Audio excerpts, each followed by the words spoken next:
Jackson, já quero te perguntar como que você chegou nesse tema. Fala um pouquinho de você e conta por que você foi se inteirar nessa atualização de Cidade de 15 Minutos. Olá, Danae. Primeiramente, gostaria de agradecer o convite, Danae, né, perdão, agradecer o convite e essa conversa também tão relevante, né, a respeito desse assunto, que está aí em voga hoje, está sendo super discutido, né, muitos arquitetos, planejadores, enfim, às vezes não gostam tanto da ideia, ficam ali, acham um pouco, causa uma estranheza, né, inicial, mas que é de extrema importância, né, a gente trazer para discutir, para entender melhor o que está por trás, e gerar nossa interpretação. E foi justamente nesse sentido que eu fui atrás, né, de entender melhor, estudar mais a respeito do assunto, né, das cidades de 15 minutos, né, do conceito. E, assim, a principal motivação que eu tive foi uma curiosidade técnica mesmo, né? Entender, saber mais a respeito e ainda, além, tentar interpretar isso para o cenário brasileiro, já que, assim, é uma ideia é, produzida no ambiente europeu, né, nas cidades europeias, então, assim, um contexto de cidades compactas, de cidades que têm uma infraestrutura já muito bem consolidada, então, que por natureza já se diferenciam muito da nossa realidade no Brasil. Então, assim, isso unido também à minha experiência, né, eu já tive a oportunidade de atuar em diversos municípios brasileiros, em todas as 5 regiões do país, então, assim, é, é bastante interessante olhar para essas coisas, esses conceitos, né, essas ideias que vêm do exterior, de outros contextos e, né, tentar buscar alguma coisa que seja relevante e que possa ser adaptada ao a nossa realidade, né? O nosso dia a dia, enfim, a E nossa... foi assim que a gente começou a conversar, né, Jackson? Acho que vale Exatamente. comentar que foi a primeira vez que eu estou conversando com alguém para o Giro da Mobilidade que veio de uma troca de ideias dentro do LinkedIn. E eu achei muito legal. Você foi muito generoso ali com a sua troca, né? Foi a pergunta que eu te fiz. Poxa, eu tenho Uhum. dúvidas aí em cidade de 15 minutos, como é que a gente aplica isso no Brasil? Então, isso foi muito legal da sua parte, ter paciência comigo e vir até aqui. E aí eu já queria saber, você já tentou implementar algo nesse sentido nas cidades que você trabalhou aqui no Brasil? Então, ótima pergunta, Danei. Eu entendo, né, a partir desses estudos que eu tenho desenvolvido, né, esse aprofundamento a respeito do tema, entendo que para o nosso país, para o nosso contexto, é necessário uma reinterpretação desse conceito, dessa ideia, né? Eu acho que vai até além do termo, né, de adaptação, mas sim uma reinterpretação, ou seja, é praticamente desconstruir essa ideia, né, que o conceito em si da cidade de 15 minutos, às vezes, leva a gente a um pensamento um pouco equivocado, onde a gente se prende ali muito na ideia dos 15 minutos, né? Só que o que está por trás, de fato, desse conceito, pelo menos é o meu entendimento hoje, é a ideia de aproximar as pessoas às oportunidades, enfim, aos itens de necessidade básica, serviços básicos, né? Como saúde, educação, lazer e até as oportunidades de emprego, por exemplo. E aí, ao longo do caminho, né, ao longo desse processo de estudo, de compreensão desse conceito, eu vi uma oportunidade muito grande ali e um alinhamento com as ideias já das cidades polinucleadas, por exemplo, que vão trazer a, o fortalecimento, a estruturação de cidades, né, com os seus subcentros. Ou seja, a ideia da cidade, ela sai daquela compreensão de um único centro e ela passa por uma subdivisão, né, ou seja, umas subcentralidades que vão proporcionar esse acesso mais próximo, né, dos cidadãos. Então, ao longo, né, desse processo, enfim, tive essa compreensão, né, da relação ou da proximidade do conceito com as cidades polinucleadas, né, essas políticas de incentivo ao fortalecimento das subcentralidades, à estruturação ou criação, né, a depender do município. E aí, em paralelo a isso, eu também fui atrás de exemplos, né, de entender também como que isso está no Brasil hoje. E um dos exemplos que eu achei super bacana aqui, que a gente pode, né, assim, discutir bastante a respeito, é o município de Belo Horizonte, que trouxe no seu plano diretor de 2019 essa política mais assertiva, né, mais voltada para o fortalecimento das subcentralidades, né? Então, se não me engano, o nome do programa é Morar Perto, e aí até dentro do próprio site da prefeitura tem toda a estruturação desse programa no sentido de trazer ali o uso misto, né, o desenvolvimento desses serviços básicos para a população dentro de cada região, né, de planejamento. Então, assim, hoje eu vejo no Brasil essa oportunidade de trazer essa concepção dos 15 minutos, né, dela convergir para essa política local, né? Então, assim, trazer o planejamento para o nível local, o nível dos bairros, o nível das subcentralidades, né? Aí, outros exemplos também, a gente tem Florianópolis, que trabalha com as unidades de planejamento, ou até São Paulo, né? São Paulo também traz no seu plano diretor essa ideia, e aí a gente já ouve muito falar das subprefeituras, por exemplo, né, que é justamente essa ideia do planejamento ali no nível mais próximo do cidadão e que permite esse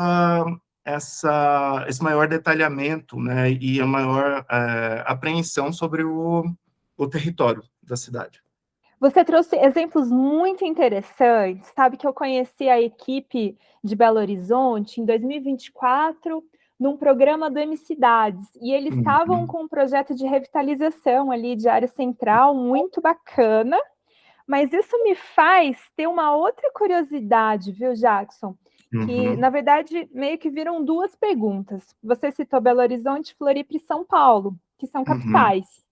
E a Sim. gente tem uma tendência negativa de população. E eu fico pensando, né, como é que a gente produz, né, a gente coloca esse planejamento para ter cidades polinucleadas, então a gente estaria fazendo novas centralidades, sabendo que a maior parte das nossas cidades brasileiras, elas estão tendo uma tendência de diminuir a população. E a pergunta mais cruel, nós, como arquitetos urbanistas, a gente tem um pouco essa noção de que um projeto vira execução, né? E eu vejo que é quase que uma varinha de Deus, que a gente quer que o nosso projeto seja o suficiente para moldar uma sociedade.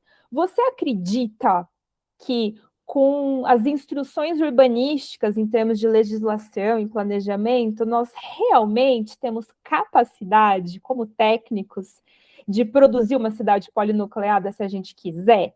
Então, são duas perguntas difíceis. Queria saber Sim, a sim. sua opinião sobre o futuro de cidades polinucleadas nesse contexto de diminuição populacional e se, com o planejamento urbano, a gente consegue realmente induzir essa cidade polinucleada que você disse. Bom, realmente são duas perguntas bem complexas, né? Eu acho que a primeira a gente pode começar a responder ali no sentido né, das cidades, dessa retração que as cidades brasileiras estão vivendo hoje, em especial as maiores, né? A questão das subcentralidades, da ideia da cidade polinuclear, ela não necessariamente significa criação de novas centralidades, né? Então, justamente, acho que o ponto, assim, o ponto central dessa resposta, ou até desse questionamento, que sim, faz muito sentido, eu acho que está ali sempre na nossa mente, é que não necessariamente significa criação, né? Então, pode ser justamente o fortalecimento, enfim, ou a reorganização do território. Então, assim, esses instrumentos urbanísticos que a gente tem, o plano diretor em si, ele vai proporcionar, né, essa reorganização. Ou mesmo, assim, hoje a gente tem essa grande dificuldade no Brasil, né, que às vezes está lá no plano, está ali tudo acontecendo, só que na prática ainda não é uma realidade, né? Mas, assim, um ponto que eu acho muito interessante, bastante pertinente de citar, é que a institucionalização dessas ideias já é um começo bastante importante, né? Então, isso é essencial para que a política ela seja, de fato, executada no futuro. Aí, talvez, leve, né, um pouco mais de tempo. Enfim, a gente está ainda muito distante dessa realidade, isso é indiscutível, né? E só que essa presença dos termos ali das centralidades, das políticas de incentivo ao desenvolvimento, a estruturação, ou mesmo a reorganização do território, já é um grande passo, né? Conta um pouco para a gente como que você, como arquiteto urbanista, né, faria Uhum. essa institucionalização da cidade de 15 minutos. Então, vamos lá. Voltando para a questão ali de como a gente pode interpretar essas cidades polinucleadas, o transporte coletivo, por exemplo, ele entra como um fator-chave nessa articulação do território. Então, assim, a partir do momento que nós começamos a trabalhar, por exemplo, com a revisão de um plano diretor, enfim, ou mesmo até um plano de mobilidade que, né, pode beber ali dos conceitos do DOT, por exemplo, né, então, desenvolvimento orientado ao transporte, já existe, de certa forma, essa estruturação, esse redesenho do território, né? Então, ali usando os transportes de média e alta capacidade, por exemplo, enquanto oportunidade também de desenvolver determinadas regiões, né, determinados territórios, e aí, talvez já aliada à ideia das subcentralidades, né? Aí vai depender muito de como o município lida com isso, como é a dinâmica daquele local, o porte do município, né? Enfim, muitas coisas vão influenciar e também isso, às vezes, né, passa por diversas esferas da sociedade mesmo, não é só o instrumento ou só a ideia que vai, de fato, chegar lá no resultado final, né? Então, depende de muita coisa ao longo do caminho.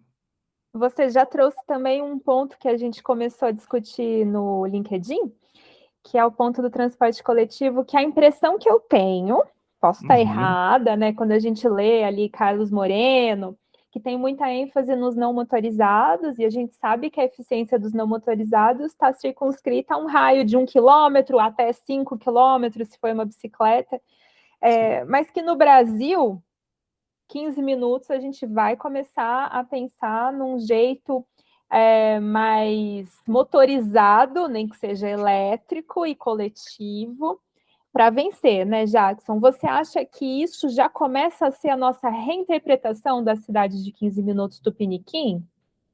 Com certeza, né, eu concordo muito com esse pensamento. Sim, acho que a nossa reinterpretação ela deve necessariamente passar também pela inclusão do transporte coletivo enquanto métrica, né? Porque quando nós olhamos para o conceito da cidade de 15 minutos, a métrica, ela realmente, como você trouxe, né? A métrica, ela passa pela mobilidade ativa. Então, ali, são os 15 minutos, por vezes 20, né? O próprio Carlos Moreno, ele fala que esse número ele não é exato, mas cada cidade, ela vai adaptar aquilo para a sua realidade, né? Isso também falando das cidades europeias.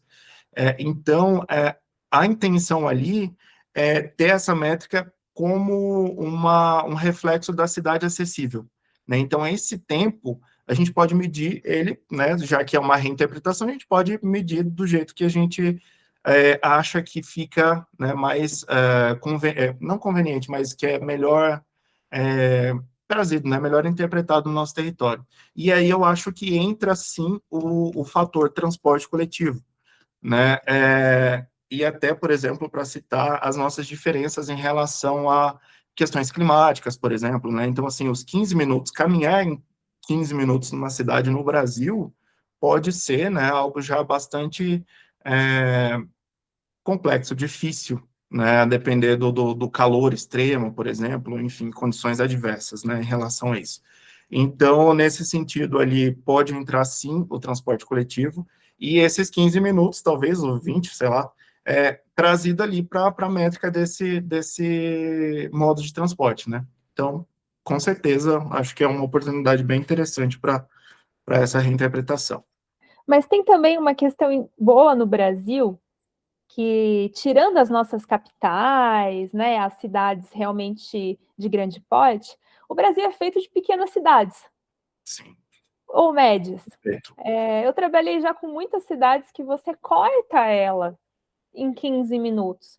E Uhum, mesmo assim, as pessoas tiram o carro da garagem para ir na padaria ali na mesma esquina, às sim. vezes. Como é que você traz esse ambiente cultural, Jackson? Se é que dá para trazer esse ambiente cultural nesse conceito de cidade de 15 minutos? Eu acredito que essa questão cultural ela pode ser trabalhada também com outras políticas, como a questão, por exemplo, ali do tarifa zero, né? Então, assim, políticas de incentivo a você deixar o carro na garagem, né, e adotar o transporte coletivo, ou ter a facilidade dos patinetes, por exemplo, enfim, ou do pedalar, né, a depender do ambiente urbano. E aí sim, isso também deve ser entendido, né, deve ser interpretado por nós, planejadores, enquanto um desafio, né, também. Então, como fazer as pessoas é, se deslocarem de outras formas, né, na cidade. Então, assim, sim, esse é um desafio bastante considerável, eu diria até, que não adianta nada, né, a gente trazer políticas, enfim, construir todo um conceito, uma interpretação ou diretrizes de desenvolvimento urbano se a cultura ali ela não vai acompanhar essa esse ambiente que está preparado para o pedestre e para o ciclista, né? Então, assim, não adianta. E um outro ponto que eu acho muito relevante também nessa discussão é que, por vezes, né, nós temos ambientes que são, de fato, bons para o pedestre, por exemplo, né, bons no sentido de infraestrutura, só que, por vezes, carece de questões de segurança. Então, assim, o caminhar e o pedalar, a mobilidade ativa, ela é muito baseada também na sensação e não apenas no ambiente construído, né? Então, assim, a depender, o pedestre ele pode se sentir inseguro, pode ser que ali na região não tenha absolutamente nenhum tipo de registro de violência, mas a simples sensação de insegurança já pode ser suficiente para fazer mudar de ideia, né? Então, assim, diversos fatores vão influenciar nessa escolha, e é essa escolha que vai, né, também refletir no ambiente, e vice-versa. O ambiente reflete na escolha do cidadão e a escolha da pessoa também vai refletir nesse ambiente construído, né? Seja locais com maior movimentação de pedestres ou que já não tenha tanto, porque já que não tem ninguém caminhando por ali, porque eu vou caminhar por ali, né? Talvez seja inseguro, não sei. Então, né, tem esse desafio, tem todo esse desafio por trás, né? Eu fiquei curiosa, viu, Jackson? Você falou dessas políticas de incentivo a deixar o carro na garagem. Mas eu queria saber se você já conseguiu implementar alguma política contrária de desincentivo ao carro em alguma das suas cidades.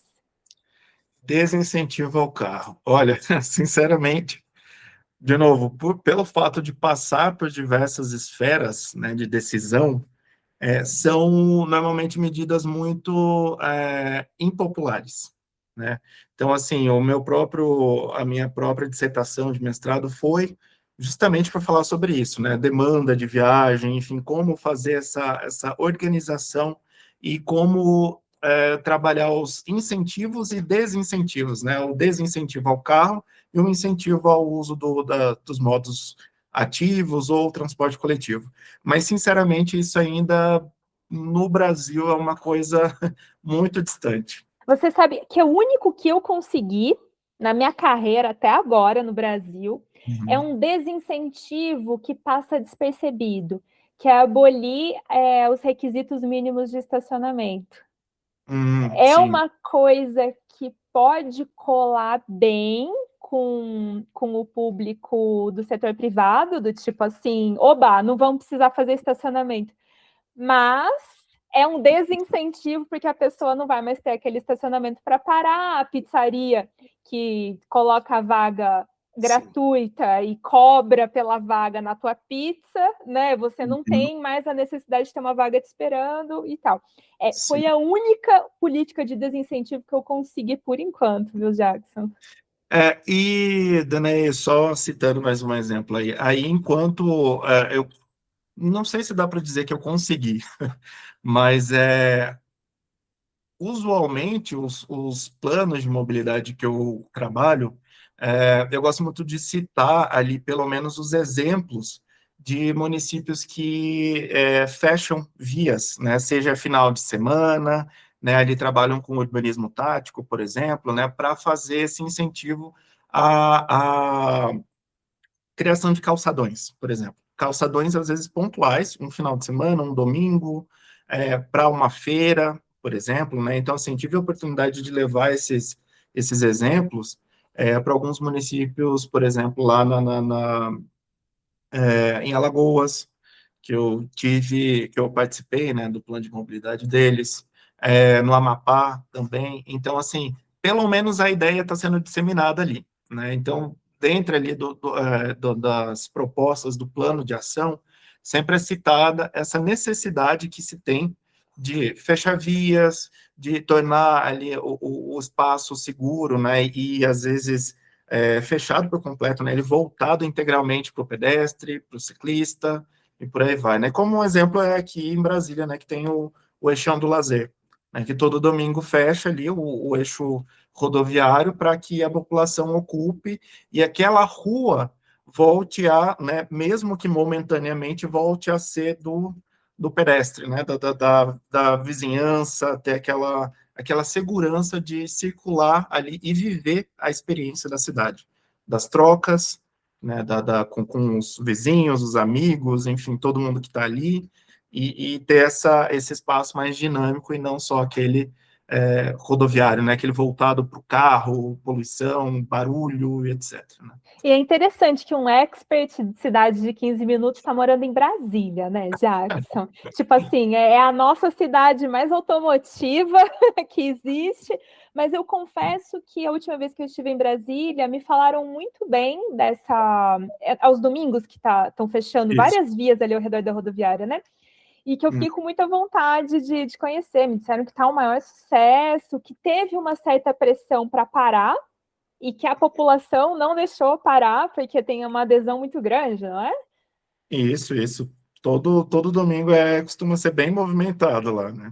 E E essa é uma ação que ela também ela vai ser distribuída no Distrito Federal, né?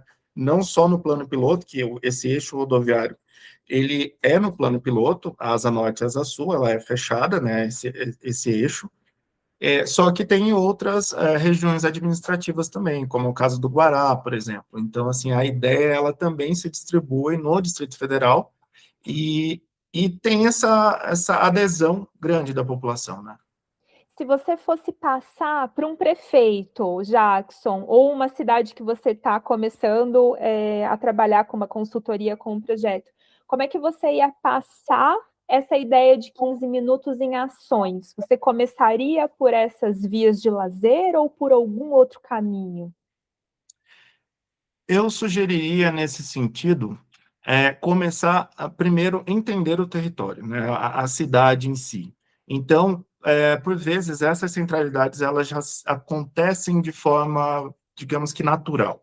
Né? Então, seja uma feira, por exemplo, uma feira livre, ou uma rua de comércio, que tem ali aquela coisa ali do comércio de pequeno porte, comércio de bairro, que aquilo pode ser desenvolvido. Então, quando a gente fala dessa cidade de 15 minutos, aí agora vamos até, acho que dá para deixar esse tema até de lado e trazer Brasil, né? As subcentralidades, eu prefiro até chamar assim, talvez. Se a gente desenvolve essas subcentralidades, elas vão criar também essas oportunidades de acesso para a população ali imediata. Então, a ideia principal dessas subcentralidades é justamente também você reduzir a necessidade de deslocamento, né? Então, ali dentro de cada região, cada subcentralidade, é desenvolver essa ideia dos serviços básicos, serviços de primeira necessidade, né? Saúde, educação, lazer, comércio, Aí, o único ponto que ainda eu acho um desafio muito grande, para além dos outros desafios que a gente já tem, são as oportunidades de emprego. Aí essas sim, por vezes, né, as pessoas ainda são obrigadas a se deslocar por longos, né, ter longos deslocamentos no dia a dia para acessar o emprego. Enfim, aí acho que esse ainda seria o nosso maior empecilho. E também um outro ponto é que quando você cria, né, essas subcentralidades, incentiva o desenvolvimento, você também reduz aquela cara que alguns bairros, algumas cidades têm, cidades, no caso, em regiões metropolitanas, da ideia da cidade dormitório, né? Então, assim, a pessoa, ela para de só ir para casa dormir e no dia seguinte para o trabalho e, assim, seguir sempre nessa rotina, mas também ela passa a viver a cidade ou viver a região onde ela mora, né? Então, ter o lazer ali perto de casa, né? Um parque, um equipamento público que ela possa utilizar com a família, e aquilo começa a também trazer essa qualidade de vida para a população, né? E uma relação muito maior com o território, que faz um ciclo positivo, né? Esse é meu Exato. território, é assim que eu moro, é assim que eu curto, ou seja, eu vou cuidar disso, porque isso Hum, é importante para mim. Jackson, para a gente exatamente. encaminhar aqui para o final, dá para fazer isso sem mexer em zoneamento? Boa pergunta. Olha, acredito que vai depender muito de qual município, né, nós estamos falando e tudo mais, como o instrumento em si, os instrumentos, né, eles são construídos. Mas, a princípio, o uso e ocupação, a gente pode falar de usos mistos, né, então, assim, a partir do momento que um plano diretor ali, ele já apresenta essas iniciativas, essas diretrizes, aí eu acredito que as coisas ficam um pouco mais alinhadas nesse sentido. Muito legal, Jackson. Você vai tentar usar esse conceito, já que você já fez uma reinterpretação dele nos seus próximos projetos? Eu vou querer te acompanhar, hein? Talvez, não sei ainda. Estou aprofundando, né, os estudos a respeito do conceito, dessas possíveis interpretações, acompanhando outros exemplos também na América do Sul, né, que ao longo desses meus estudos eu percebi ali e procurei, enfim, encontrei alguns exemplos que hoje ainda não têm a implementação, mas existem pesquisas, né, acontecendo pela própria equipe do professor Carlos Moreno, pesquisas acontecendo em Buenos Aires, por exemplo, né, que aí já tem uma estruturação da cidade com bairros mais autônomos, e aí justamente recai ali, ou se aproxima bastante de novo do conceito das, né, subcentralidades e cidades polinucleadas. Então, na América do Sul hoje nós temos um exemplo de Buenos Aires, exemplo, né, de pesquisa a princípio, né? E também fiquei sabendo recentemente hoje, na verdade, de Quito, né? Quito também tem discutido esse conceito da cidade de 15 minutos, só que com um olhar ali mais voltado para, né, para as especificidades da cidade, né? Eu Então, assim, até fiz essa cara porque eu tenho um colega de Quito e a cidade teve que ser reconstruída depois de um grande terremoto que eles tiveram. E sim, querendo ou não, toda reconstrução também dá uma janela de oportunidade, né, para fazer coisas de uma tá, forma diferente.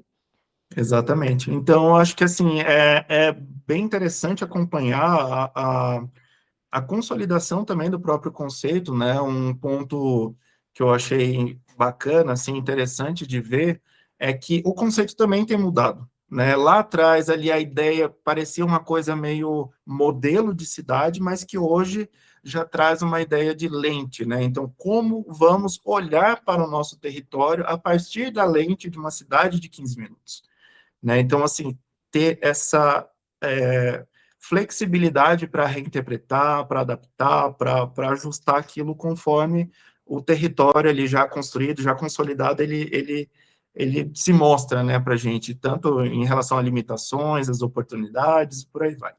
Então, assim, eu acho que é um conceito que ainda tem bastante coisa a se desenvolver, enfim, muito a ser interpretado, reinterpretado, enfim, né, construído, e que futuramente, né, a depender desse caminhar assim, sim, com certeza, pode ser uma coisa muito interessante de nós incluirmos, né, no nosso, nas nossas discussões sobre as cidades brasileiras. Fico feliz, porque falando assim de 15 minutos, sempre me deu uma impressão de ser algo muito europeu. Então, que bom que você traz essa abertura dessas possíveis reinterpretações e que a Sim, gente consiga deixar isso mais com carinha de Brasil, né, Jackson? E até sim, mostrar para os municípios que isso pode ser usado como city marketing ou até como certeza. uma bandeira de qualidade de vida do Sim, município. perfeito. Sim, e sempre baseada na ideia, né, na ideia principal desse conceito, que é de aproximar as pessoas às oportunidades, né, as necessidades do dia a dia, né, da rotina, e ter essa ideia maior da qualidade de vida, né, então a cidade acessível, a cidade com a justiça espacial, né, independente do formato dessa cidade, ou seja, né, ela deixa de ter um centro e até a própria, o que antes seria a periferia, né, também vai passar a ter seu subcentro, e ali a cidade ela passa a ser mais acessível e justa, digamos assim. Jackson, muito obrigada por conversar comigo e contar todas essas atualizações para a gente.